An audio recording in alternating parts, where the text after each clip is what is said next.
ಎಲ್ಲರೂ ನಿಮ್ ಜೊತೆಗಿರೋರೆಲ್ಲ ಒಂದಲ್ಲ ಒಂದ್ ರೀತಿಯ ಪಾಠವನ್ನ ನಿಮ್ಗೆ ಕಲಿಸ್ತಾ ಇದಾರಂತ ಅಂದ್ರೆ ಇದು ಒಳ್ಳೆಯವರ ಜೀವನದಲ್ಲಿ ಮಾತ್ರ ಈ ಕ್ಷಣಗಳು ಬರಕ್ ಸಾಧ್ಯ.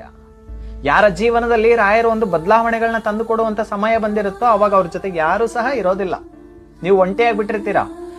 ಇವಾಗ ಒಂದು 10 ಜನ ನಿಮ್ ಜೊತೆಗಿದಾರಂತ ಅನ್ಕೊಳ್ಳಿ. 10 ಜನ ನೀವು ಸೇರಿ 10 ಜನ 9 ಜನ ಒಂದಾಗ್ಬಿಡ್ತಾರೆ, ನೀವು ಒಬ್ಬರೇ ಒಂದಾಗ್ಬಿಡ್ತೀರಾ. ಈ ಕ್ಷಣಕ್ಕೆ ಕುಗ್ಗಿ ಹೋಗ್ಬಾರ್ದು. ಇದು ಒಳ್ಳೆ ಸಮಯ ನಿಮ್ಗೆ. ಯಾಕಂತ ಅಂದ್ರೆ ನಿಮ್ಮ ಬದುಕಲ್ಲಿ ಬದಲಾವಣೆಗಳನ್ನ ದೇವ್ರು ತರ್ತಾ ಇದ್ದಾರೆ. ಎಲ್ಲರನ್ನ ನಂಬೋದು ಬಿಡು ಅನ್ನುವಂಥ ಪಾಠವನ್ನ ಕಲಿಸ್ತಾ ಇದ್ದಾರೆ. ಯಾರ ಹತ್ರ ಕೂಡ ಏನು ಜಾಸ್ತಿ ಮಾತಾಡಬೇಡ ಅನ್ನುವಂಥ ಪಾಠವನ್ನ ಕಲಿಸ್ತಾ ಇದ್ದಾರೆ. ನಿನ್ನ ಜೀವನವನ್ನ ನಾನು ಉದ್ಧಾರ ಮಾಡ್ತೀನಿ ಅನ್ನುವಂಥ ಒಂದು ಸೂಕ್ಷ್ಮವಾದ ಸೂಚನೆನ ನಿಮ್ಗೆ ದೇವ್ರು ಕೊಡ್ತಾ ಇದ್ದಾರೆ.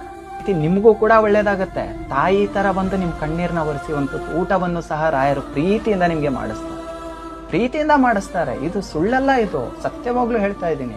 ಇಷ್ಟೊಂದು ನಾನು ಹೇಳ್ಬೇಕಂತ ಅಂದ್ರೆ ನೀವು ದಿನಾಲೂ ಕಣ್ಣೀರ್ ಹಾಕ್ತಾ ಇದ್ದೀರಲ್ಲ, ಅದು ನಿಜವಾಗ್ಲೂ ನನಗೆ ಬೇಜಾರಾಗ್ತಾ ಇದೆ. ಕಣ್ಣೀರ್ ಹಾಕ್ಬೇಕಾಗಿಲ್ಲ. ನೀವು ಕೋಟ್ಯಾಂತರ ಜನರಿಗೆ ಒಳ್ಳೇದಾಗ್ಬೇಕಾದ್ರೆ ನಿಮ್ಗೆ ಒಳ್ಳೆ